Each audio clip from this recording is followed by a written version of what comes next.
Hello বন্ধুরা, study motivation YouTube চ্যানেলে তোমাদের সকলকে স্বাগত। আজকের আলোচনার বিষয় হলো বাংলা অনুচ্ছেদ রচনা জাতীয় পক্ষী ময়ূর। ময়ূর ভারতের জাতীয় পক্ষী। ভারতের উড়িষ্যা, মধ্যপ্রদেশ এবং বিহারে ময়ূর পাওয়া যায়। ভারতের বাইরে ও বিভিন্ন দেশে এরা ছড়িয়ে ছিটিয়ে রয়েছে।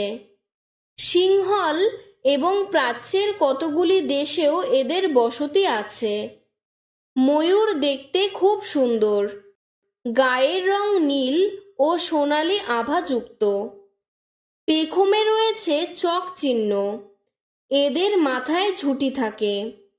এদের দেহটি বড় বলে উড়তে পারে না, কিন্তু খুব দ্রুত ছুটতে পারে।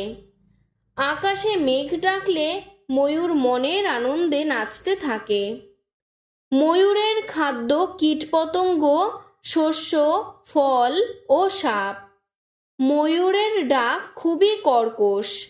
এদের ডাককে কেকাধ্বনি বা পঞ্চম রাগও বলা হয়। ময়ূর আনন্দের প্রতীক। ময়ূরের পাখা কবিরাজি মতে পেটের পীড়ায় বিশেষ উপকারী ঔষধ।